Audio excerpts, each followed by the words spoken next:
Augusta National Hole 15, we know what happens when players have to lay up on that par 5. They've hit it behind the trees on the left-hand side. They can't go for the green, even though it's so appetizing. They're 220 or 30 yards away. They're forced to lay up, and they're forced to lay up on this downslope. And if the pin's cut on that left side, they've got very little effective green to work with. And the last place they want to hit it is where? In the water short. So there are accommodations that they're going to make to ensure that, number one, they make solid contact on this downslope, and number two, they have the ball speed and the spin required to allow for that ball to stop. And here they are. From a stance perspective, you're going to see a player take that ball position and move it effectively further back relative to where their feet are standing. So if their normal lob wedge position might be something like middle of stance, then they're going to make an accommodation back. Most important accommodation I want you to understand is they make an accommodation with pressure down the slope. So I've got 95% of my pressure on my lead side, and I check that based on the feeling of being able to lift my right foot off the ground, my back foot off the ground very, very easily.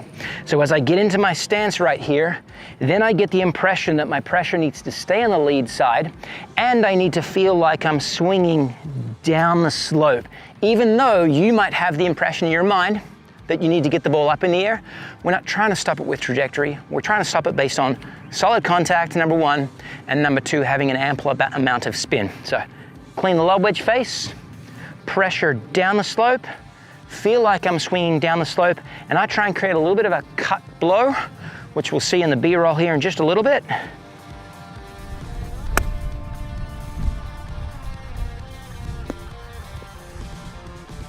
So just like that, I've made really solid contact. The ball has enough speed to carry the required yardage. Imagining that bunker right there is the bank falling back into the pond just short. And it's got an ample amount of spin, and I can tell that because I've left a lot of my Pro V1 cover right on the club face right there, all that white. And that's that friction that allows that ball to have a lot of grab to it. And you'll see players hitting it into 15 green have a lot of grab to their ball, and that's what allows them to stop it really quick, guarantee they're going to cover the water, and give themselves a realistic birdie opportunity. So when you're faced with these downhill lies, I want you to make those same accommodations. Remember, stance, pressure left, and it stays left through the swing. Ball slightly modified back in your stance, so you're catching it early in the arc because the ground back here is closer to you than what it ordinarily is. And then the impression that you're going to try and create a little bit of a cut movement and swing down the slope, keeping the pressure left, and you're sure to find more success in these downhill situations.